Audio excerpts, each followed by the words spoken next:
Good morning. Woo. Please join us in our welcoming song.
Good morning and welcome to Chalice. Welcome to our Unitarian Universalist congregation. Here we honor our many diverse beliefs and experiences. Here we nurture the religious spirit, the liberal religious spirit. Here we strive to be of service in our community and in the wider world. Here, love is at the center of all we do. Whoever you are, whomever you love, whatever your life's journey, you are welcome here. A special welcome to those of you joining us online this morning. We miss you in person, but are so glad that you're here with us in spirit this morning.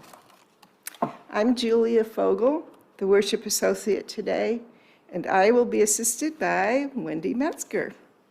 Our tech team this morning is Sarah Comic, all by her lonesome back there. And our greeter this morning was Wendy by default, so thank you for that, Wendy. Our music this morning will be recorded, but our song leader, Laura Brown, will lead us as we join in singing here in the chapel. Our minister, the Reverend Sharon Wiley, will return to the pulpit next Sunday for our traditional chalice soup service. If you are a newcomer, we hope that you will join us again next week for the service, the soup, and to meet Reverend Sharon in person. In the meantime, be sure that we have your email address so that we may send you information about our congregational life and activities. Online newcomers, you will receive an email invitation to join our email list after the service. Here at Chalice, we acknowledge the importance of public health principles. Therefore, we promote good air circulation by opening the windows and running air purifiers. If you are uncomfortable for any reason, please feel free to step outside to the patio where you'll still be able to hear the service. Now, let's take a breath together.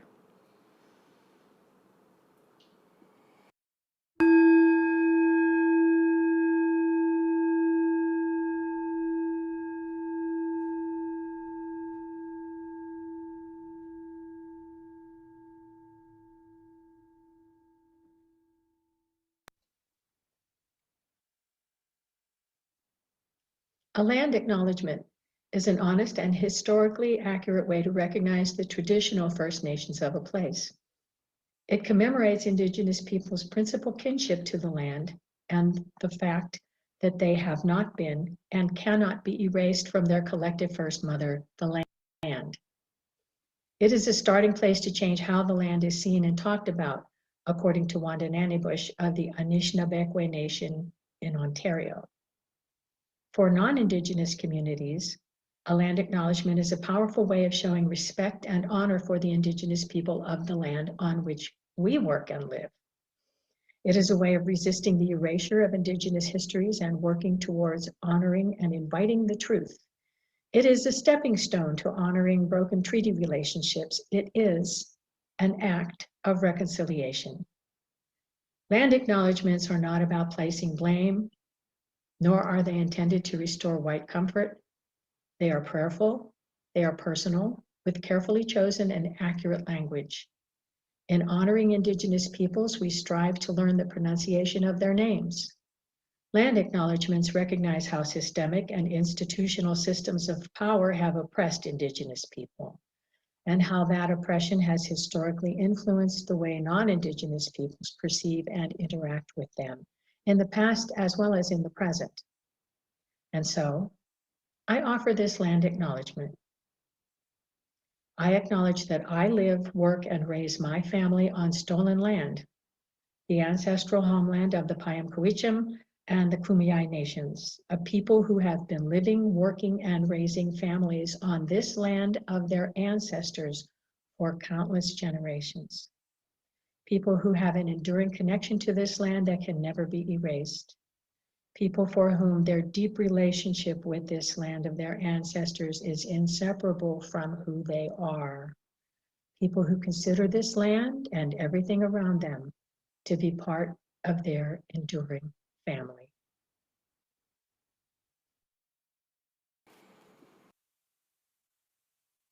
Kay Campbell forward this morning to light our chalice. Our chalice lighting words are by Pat Uribe Lichty. We face a challenge to democracy, a challenge that calls us to hope in moments of despair, a challenge that asks us to persist in the faith that we can and must make a difference. May our flaming chalice recommit us to truth in our words and our actions, that we may live as we believe people should live.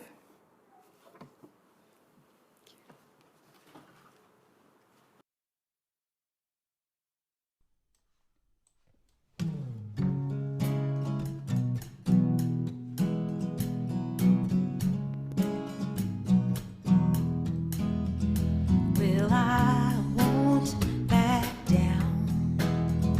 No, I won't back down. You can stand me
This morning's service will introduce us to the nonprofit organization Unitarian Universalists for Social Justice, which is located in Washington, D.C.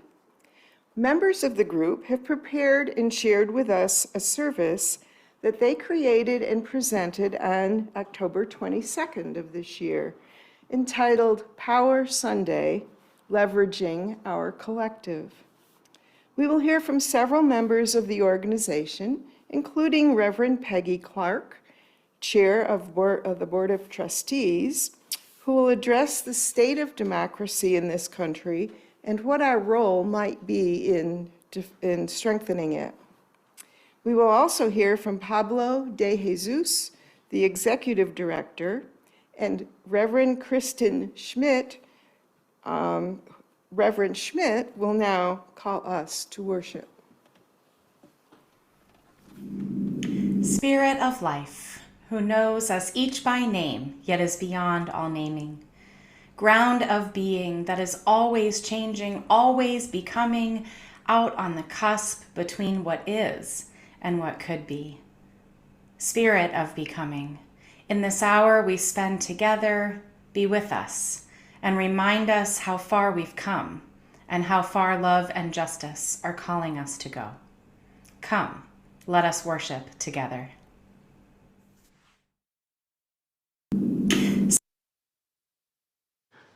I invite you to rise in body or spirit to sing together our hymn of the month, We Gather Together. We will be singing this song every month every Sunday through the month of November. Yeah.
Deepak Chopra reminds us that life is the coexistence of all opposite values, joy and sorrow, pleasure and pain, up and down, hot and cold, here and there, light and darkness, birth and death. All experience is by contrast, and one would be meaningless without the other. You are welcome to write your joy or sorrow onto a candle card, which will be collected from you. Online, please write your joy or sorrow, including your name, into the chat box. These joys and sorrows will be spoken out loud, and then we will remove this part of the service from the recording that goes onto our YouTube channel. So this sharing will not be public information. If you would like to send Reverend Sharon a confidential note about your joy or sorrow, or to make a prayer request, please email her. Her email address will be on the screen in a moment. Please enjoy some music while you write down what you would like to share, so that in the sharing, your burden is lessened and your joy is multiplied.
Our story is called The President of the Jungle by Andre Rodriguez, Larissa Ribeiro, Paula Desgualdo, and Pedro Marcun. Lion wanted a swimming pool. So, because he was king of the jungle, he rerouted the river to flow into his front yard. Now he had his pool. The other animals were not happy. They missed their river. Lion had gone too far. Maybe he should not be king of the jungle. It's ridiculous. Lion thinks only of himself. We have no water. My children are thirsty. What if we had a new leader? Let's protest. The animals decided to have a demonstration. They marched to Lion's swimming pool to protest. Water is for everyone. This king needs to go. Give back our river. But Lion couldn't care less what they thought. So the animals decided it was time for a new leader. No more kings.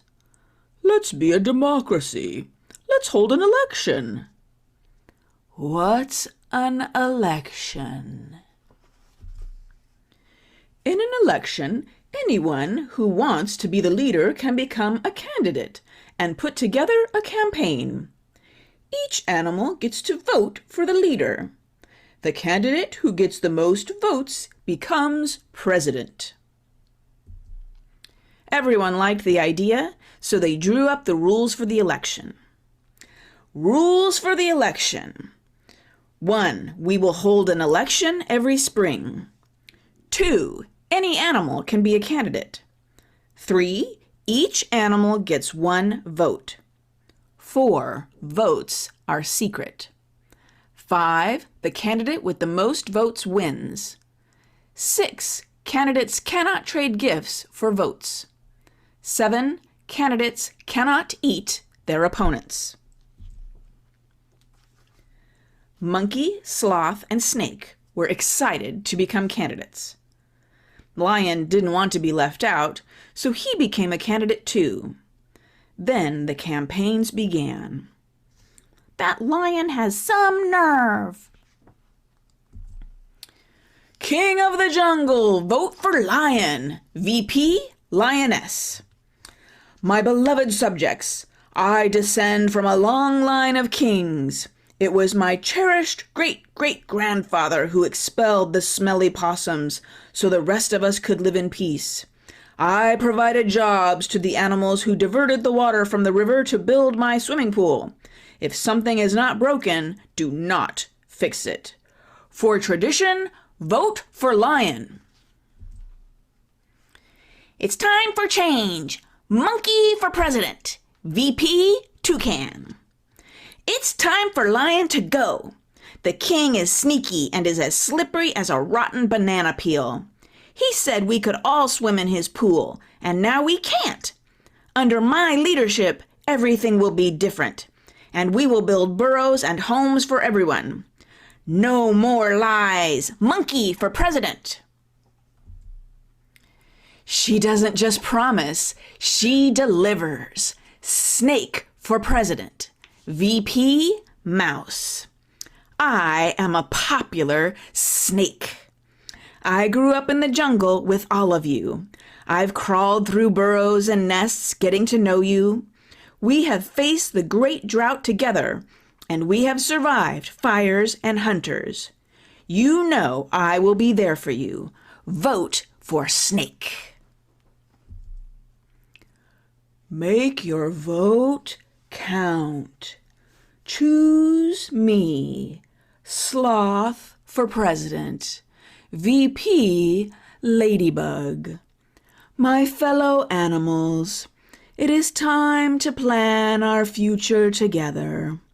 I want to hear from all of you, and please don't judge me by my name. I am not lazy. I don't rush because good government does not happen overnight. With patience, we will make the jungle better for everyone. Vote for Sloth. Each candidate got busy trying to convince the voters why they would be the best leader. They went on TV, took selfies with voters, handed out pamphlets, discussed the issues. They held rallies. Some said wild things about the other candidates. They put up posters and discussed more issues. They had debates to talk about their ideas. Snake, how would you solve the bird traffic jams? Easy. Every bird will be assigned a time to fly. Why don't we ask the birds what they think? Who cares? Just tell these high flyers what to do.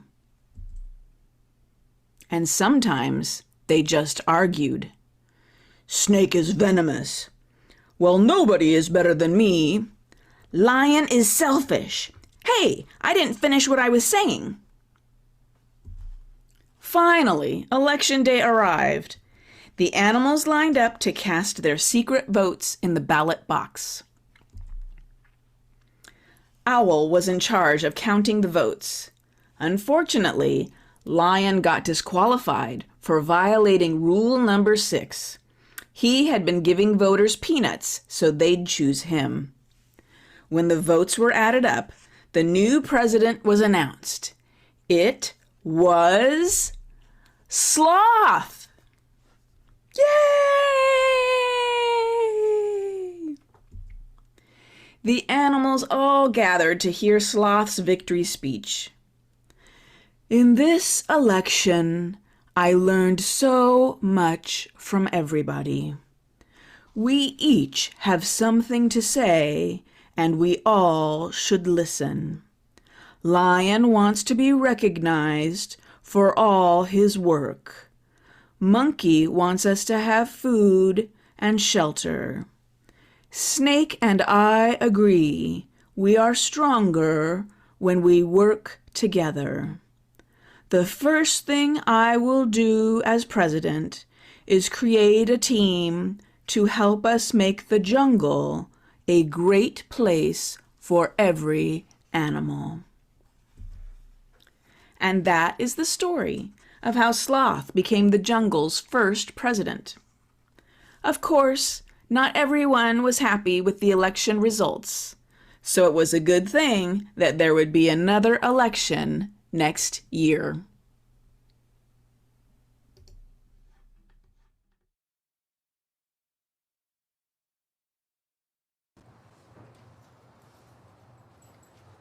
Please join in singing the children to their classes. Wander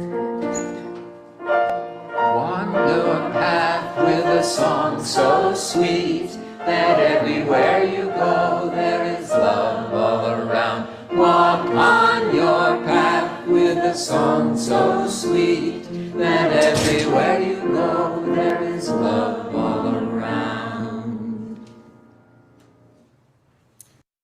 Mr. President, Dr. Biden, Madam Vice President, Mr. Emhoff, Americans, and the world. One day comes, we ask ourselves, where can we find light in this never-ending shade? The loss we carry a sea we must wade. We've braved the belly of the beast. We've learned that quiet isn't always peace. In the norms and notions of what just isn't always just is. And yet the dawn is ours before we knew it. Somehow we do it. Somehow we've weathered and witnessed a nation that isn't broken, but simply unfinished. We, the successors of a country and a time where a skinny black girl descended from slaves and raised by a single mother can dream of becoming president, only to find herself reciting for one. And yes, we are far from polished, far from pristine, but that doesn't mean we are striving to form a union that is perfect. We are striving to forge a union with purpose, to compose a country committed to all cultures, colors, characters, and conditions of man. And so we lift our gaze not to what stands between us, but what stands before us. We close the divide because we know to put our future first. We must first put our differences aside. We lay down our arms so we can reach out our arms to one another. We seek harm to none and harmony for all. Let the globe, if nothing else, say this is true. That even as we grieved, we grew. That even as we hurt, we hoped. That even as we tired, we tried. That we'll forever be tied together, victorious. Not because we will never again know defeat, but because we will never again sow division. Scripture tells us to envision that everyone shall sit under their own vine and fig tree, and no one shall make them afraid. If we're to live up to our own time, then victory won't lie in the blade, but in all the bridges we've made. That is the promise to Glade, the hill we climb, if only we dare it, because being American is more than a pride we inherit. It's the past we step into and how we repair it. We've seen a force that would shatter our nation rather than share it, would destroy our country if it meant delaying democracy. And this effort very nearly succeeded. But while democracy can be periodically delayed, it can never be permanently defeated. In this truth, in this faith we trust, for while we have our eyes on the future, history has its eyes on us. This is the era of just redemption. We feared it at its inception. We did not feel prepared to be the heirs of such a terrifying hour, but within it we found the power to author a new chapter, to offer hope and laughter to ourselves. So, while once we asked, how could we possibly prevail over catastrophe? Now we assert, how could catastrophe possibly prevail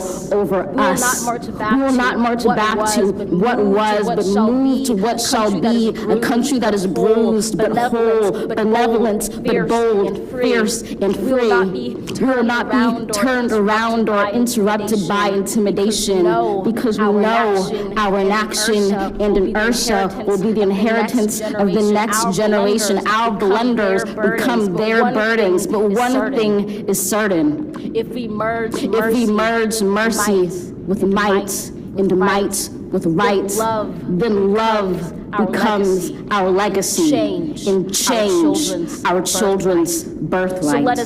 So let us leave behind a country better than one we were left with. Every breath from my bronze-pounded chest, we will raise this wounded world into a wondrous one. We will rise from the golden hills of the west. We will rise from the wind-swept northeast, where our forefathers first realized revolution. We will rise from the lake-rimmed cities of the Midwestern states. We will rise from the sun-baked south. We will rebuild, reconcile, and recover in every known nook of our nation, in every corner called our country. Our people, diverse and beautiful, will emerge battered and beautiful. When day comes, we step out of the shade, aflame and unafraid. The new dawn blooms as we free it. For there was always light, if only we're brave enough to see it, if only we're brave enough to be it.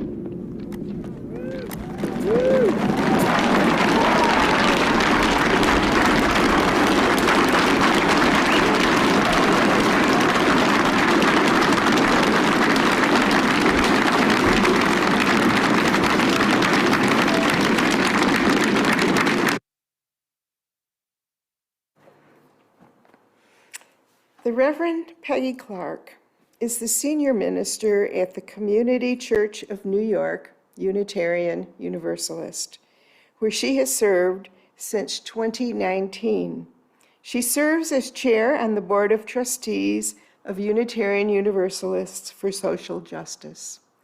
And now, Reverend Clarke.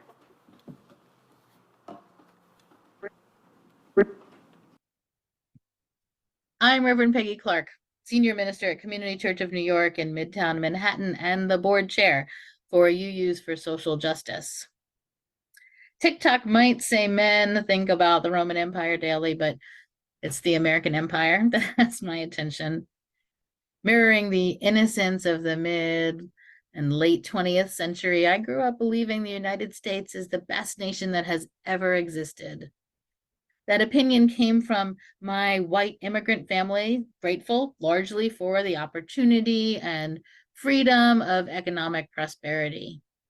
But over time, our democracy has begun to fade, and whether or not children are told this is the best nation in the history of nations doesn't alter our current downward trajectory. As much as we like to say we've been a democracy since 1776, or maybe from the ratification of the Constitution in 1788, we've mostly been a democracy in process until the full realization of our potential with the passing of the Voting Rights Act of 1965. With the codification of inclusion at the ballot booth, the United States of America became worthy of the admiration of democracies, both realized and struggling around the world. Our system of government, standing on a strong foundation of law, had the full support of our nation's people and our institutions, creating what we thought was an unbreakable network, ensuring equal access to our founding promise of life, liberty, and the pursuit of happiness. But as we approach the 60th anniversary of that peak moment, most Americans are aware that our democracy is on a downward slide. There are many key markers that support this suspicion, including our decline on the Polity Index that moved us below the threshold of full democracy in recent history. President Joe Biden warned us just a few weeks ago that democracy is at risk, that the threat to our institutions and our Constitution is serious, noting extremism and increasingly disturbing threats of violence on our leaders. And of course, we don't need our scholars or even our president to tell us what we can see and hear for ourselves, right? The words chaos and dysfunction and infighting have become common in our national headlines as our government grinds to a halt over and over again. Strong, healthy democracies require what we call civil society.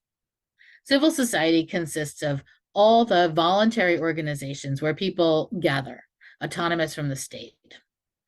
These groups might have some state support, funding, interaction, but they're independent of state controls. They have their own agendas and goals. They're concerned with public ends, but they aren't seeking state power. They exist for many reasons, but one is to influence law, culture, and the ways we live together. They're part of a larger piece of community living, valuing pluralism, inclusion, and a wide range of life experience and thought. The organizations that populate civil society include educators who advocate for curriculum development to train the next generation of leaders and thinkers, and climate activists who push against corporate influence, and librarians who ensure access to a diversity of ideas, and workers who leverage their collective power to ensure fair wages and protections. Civil society includes museums that preserve our history, and dance companies that celebrate self-expression, and community theaters where new philosophies are given language and an audience. Cults, not part of civil society. They want to separate people from the mainstream, and yoga groups generally don't qualify because they don't have an interest in influencing public life. Churches, on the other hand, do. So do all of our UU organizations like Ministry for Earth and our state action networks and UUSJ, our UU Voice on the Hill. All of these institutions are part of the fabric of civil society, without which we don't have an authentic democracy. Scholars tell us that democracies don't collapse because of a single influential person. They collapse because the people who should know better align themselves with stronger, more dangerous personalities. They themselves aren't fascists, communists, extremists. They're just too weakly committed to democracy and are ultimately opportunists who say what they think they need to say to get or keep power. Civil society is one of the key levers to keep those people in check. Groups that are themselves run democratically, giving everyone the experience of having a voice and a vote, with deep membership rosters of concerned and engaged citizens, or public forums for open discussion, become a counterbalance to self-serving individuals. These organizations create occasions for influence and can reward opportunists with the popularity or power they seek without requiring them to compromise their commitment to democratic systems. They can also create and engage systems of social accountability that keep some of these people in check. Totalitarian nations have no civil society. The more civil society in a country, the more democratic it can be. There are very few fully totalitarian nations, but we can see these systems of government increase as civil society decreases. North Korea is completely totalitarian with no visible counter to the current government. China used to be more complete, but civil society has been growing there. When nations like Russia want to increase government control, they shut down parts of civil society, as does every autocrat seeking to consolidate his or her power. Voluntary organizations are a crucial part of any healthy, transparent, and legitimate democratic system. We can determine the vitality of a democracy by the integration of these groups in the fabric of the nation. Faith-based organizations are historically some of the most difficult to terminate because they often are seen as the moral centers of a community. Shutting them down forces the government to admit a lack of concern with morality, an act most citizens find alarming. Instead, many authoritarian regimes work to befriend religious institutions, seeking to align religious power centers with their own. We can see this happening here in the United States with evangelical churches who've become supporters of some of the more dangerous factions in our current system. This makes our own position as a liberal religious denomination all the more necessary in our current political climate. We continue to have the moral authority to counter the current trajectory and can stand against the wave of conservative religious alignment with the radical right-wing political movement. Our existence, our internal health and strength is an essential part of what can turn the tide of American democratic legitimacy.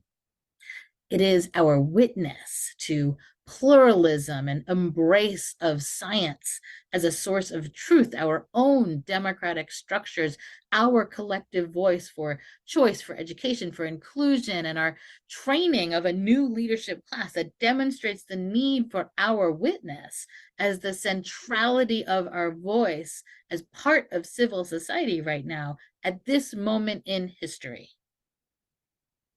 Sadly, this comes at the same time religion is on a steep decline in American culture. Right across the country, Unitarian Universalist churches have seen a dramatic reduction in membership.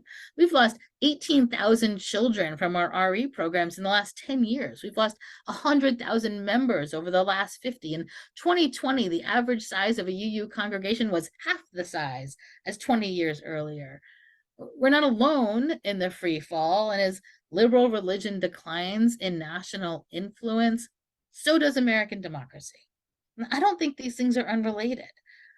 Just as people are turning away from institutional religion, the demons of authoritarianism are gaining ground. When the moral centers lose influence and can no longer claim to be our collective conscience, it's easier for alternatives to take root. Our voices get weaker and are harder to hear. But let's not pretend we are inaudible. There are close to 200,000 people in UU churches. We have not given up our space at the table, nor our moral authority, even if the tide of totalitarianism hopes to wash over us. This is evidenced at the very least by your decision to bring the service to your congregation today, as so many other UU congregations are doing. We are interdependent, interconnected, and committed to holding up our shared religious values. Power Sunday comes from UUs for Social Justice. So UUSJ was founded originally by a circle of UU churches in the Washington D.C. area who wanted to leverage their geographic location to influence the federal conversation. About 2 years ago, UUSJ broke out of that model and opened to UUs around the country to become our collective voice, not just those positioned so closely to DC power centers. UUSJ is a small organization with no full-time staff like so many of our UU groups doing the work of our faith, but with the help of their executive director, they've had an outsized influence in federal policy conversations. This worship service is designed to get the word out about both our UU potential as a faith community through the work of UUSJ in these national discussions, and to hold up one of our own institutions, also part of civil society, in need of support in these fragile days of our democracy. In future years, Power Sunday will include an opportunity for advocacy so we as UUs can leverage our collective power. Scholars tell us that American democracy is deconsolidating, but it is far from collapse. Even through significant challenges, the system is holding. With the kickoff of Power Sunday, UU congregations can step into our moral authority in partnership with each other and other liberal religious members of civil society to hold strong against the tide of authoritarianism. Through our connection with UUSJ, the building of our collective power on the Hill, and as a partner with other denominations also holding back the waters of authoritarianism, Unitarian Universalists play a key role in keeping our democracy strong. Today, in UU churches around the country, we are raising our shared consciousness, holding up our critical place in the democratic fabric of our nation, tuning our collective voice, and reminding Unitarian Universalists that we are necessary, that we are not alone, and that in this fragile moment of American history, we are powerful.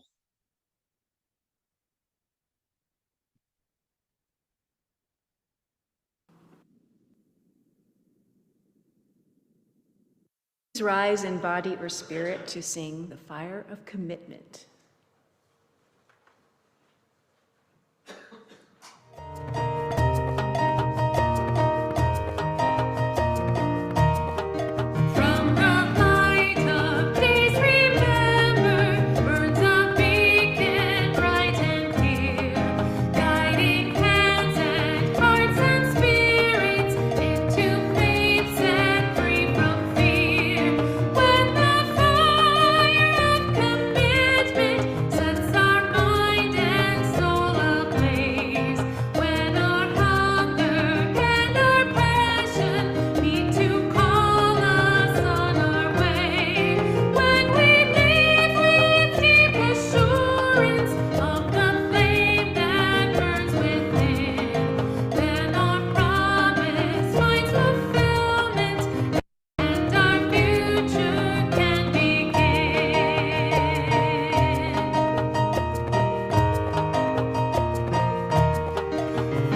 Hi, my name is Pablo de Jesus, and I'm the Executive Director of Unitarian Universalists for Social Justice.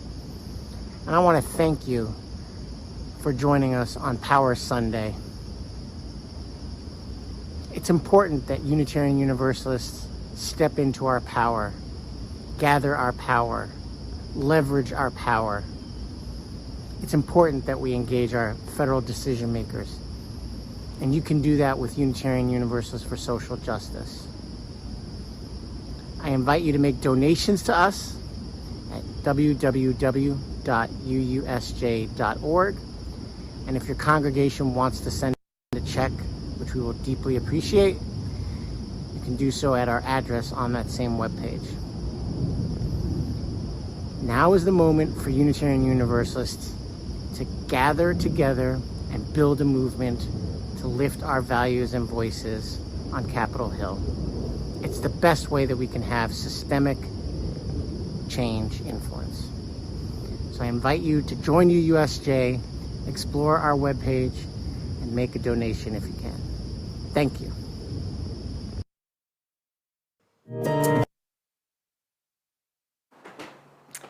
Today is a Social Justice Sunday, when we donate our offering to a UU organization that makes a difference in our larger community.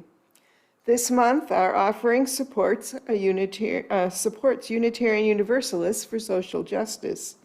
You just heard from Pablo de Jesus, the Executive Director.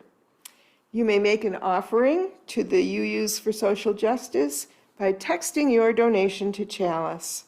Once you text the amount, you'll get a reply with a link to follow to enter your credit card information. If you've already entered this information previously, you won't need to enter it again. Please use the word justice after the dollar amount to be clear about your intention.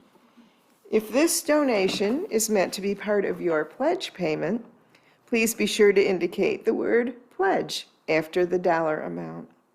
The phone number for text donations will be on the screen in a moment. If you prefer to make an in-person donation of cash or check, there are envelopes and a donation box to the left of the chapel double doors. You can leave those donations after the service. Please give generously.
congregation, our mission is to inspire individual and communal spiritual growth.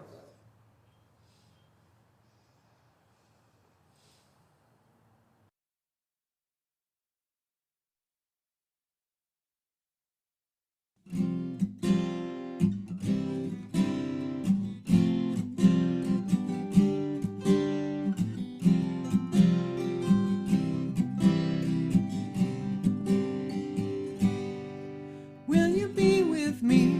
Will you see me through? When the world is harsh, can I count on you? We have come this far, now it's up to you to be there. I stood up for you, knowing I might never have the chance to show my heart in ways that others learn to take for granted. And now I am asking you, will you be with me? Will you see me through? When the world is harsh, can I count on you? We have come this far, now it's up to you to be there. For this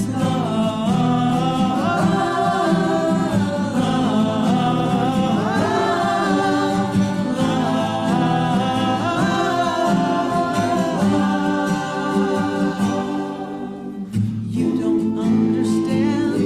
You ask why I feel so strongly about holding up this love in front of everyone around me, because I am asking you, will you be with me? Will you see me through? When the world is harsh, can I count on you? We have come this far, now it's up to you to be there. For this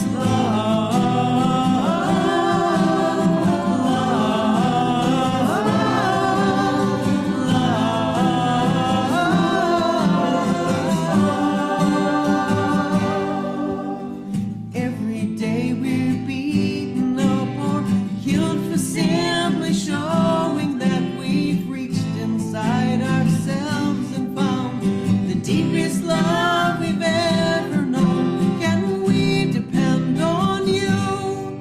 Will you be with me? Will you see me through? When the world is harsh, can I count on you? We have come this far, now it's up to you to be there. Will you be with me? Will you see me through? When the world is harsh, can I count on you? We have come this far, now it's up to you to be there. For this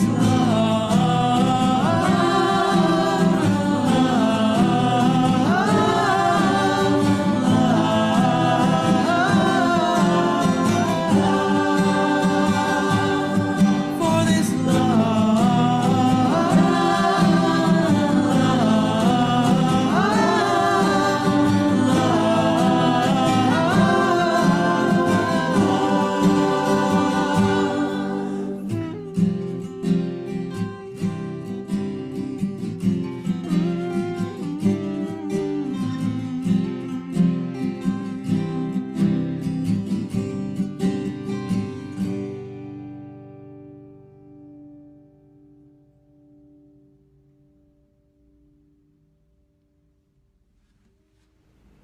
I invite you now into a time of prayer. Spirit of life, source of all, to this beautiful place and hallowed time we bring hearts grateful for life's blessings and broken for life's suffering. We give thanks for this new day, for love and beauty, comfort and kinship, for the mysterious way the new springs out of the old, the possible out of the seemingly impossible. We hold in our hearts leaders in every nation who are struggling to respond to all manner of crises, people displaced by war, by climate crisis, by political repression, all those upon whose backs national policies fall. We pray for mercy and compassion to be in and with and among leaders of all kinds, for them to be filled with the Spirit that helps us all to do the right thing, even when it's hard, even when it's politically unpopular. We lift up one another today, and we lift up our very own hearts. For in this life, it is so easy to miss the mark, to behave in ways that don't reflect who we are at our best. May the care and support we find here today give us comfort amid our sorrows and fears, enable us to let go of our egos and say sorry, make amends, and forgive when the time is right. May this faith and congregation, imperfect as they may be, help us to know we are loved just as we are, but too much to let us stay that way. And when it seems like nothing will ever get better, or the world is about to end, may the power that makes all things new remind us of how often that feeling signals that something new is just beginning. Amen. Blessed be.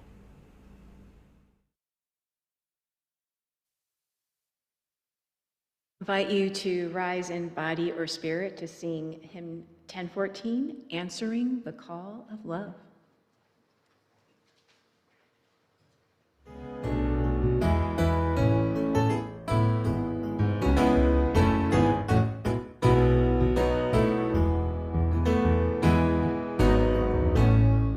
The promise of the Spirit, faith, hope, and love abide, and so every soul is blessed and made whole. The truth in our hearts is our guide. We are answering the call of love. Hands joined together as hearts beat as one, emboldened by faith, we dare to proclaim we are answering the call of love. Sometimes we build a barrier to keep love tightly bound, corrupted by fear, unwilling to hear, denying the beauty we found. We are answering the call of love. Hands joined together as hearts beat as one, emboldened by faith, we dare to proclaim we are answering the call of love. A bright new day is dawning, when love will not divide. Reflections of grace in every embrace, fulfilling the vision divine. We are answering the call of love. Hands joined together as hearts beat as one, emboldened by faith, we dare to proclaim we are answering the call of love. We are answering the call of love.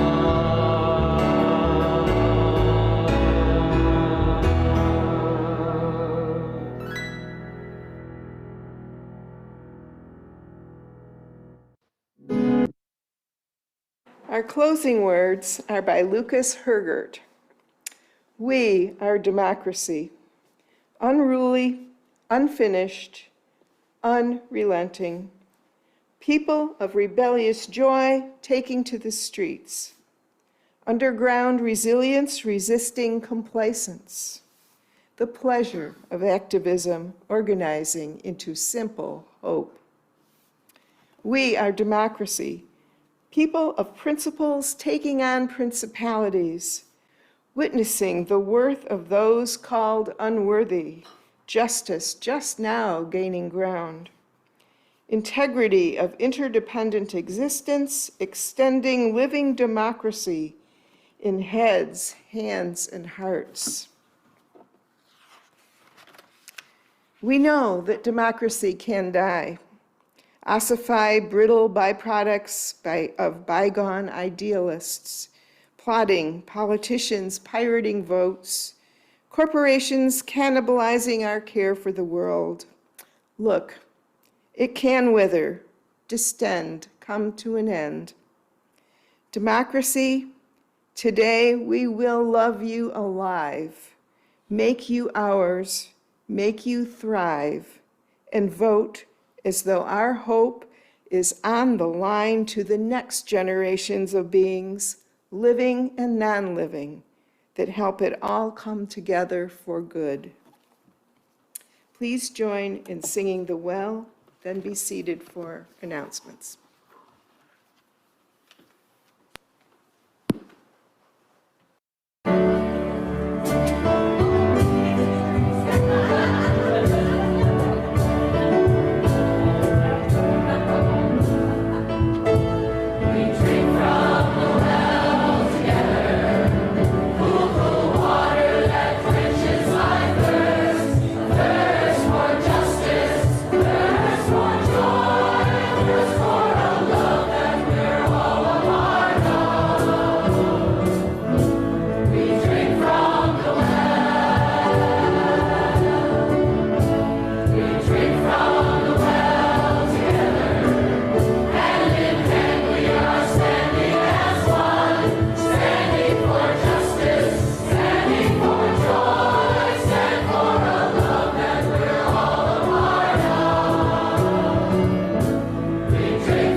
So I was looking at the calendar and I realized it's like 3 weeks until December. Is that possible? Like where did the year go? But that means that our winter party is 3 weeks away. It is on Saturday, December 2nd. We're going to have a potluck at 5, and then we're at 6. We're going to have some wonderful, joyful musical entertainment. And this year, we can eat inside the chapel, so we're looking forward to that. Last time we were out on the courtyard, and it got a little chilly out there. So yeah, I hope you all have that on your calendar and you're making plans to come. Look for the e-news this week because we'll have a Sign Up Genius link in there so you can sign up for stuff to bring. So yeah, thanks. Looks like we've got one more, maybe?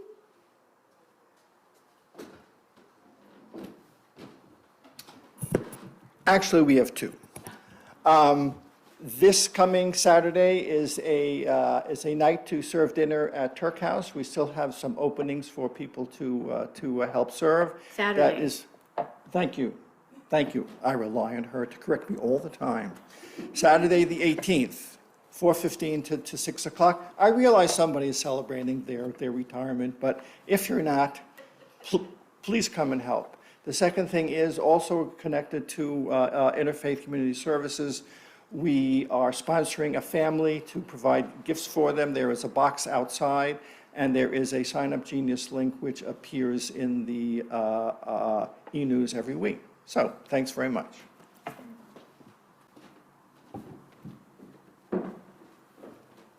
Our social hour will begin in a few minutes online at the same Zoom link and in person in our courtyard.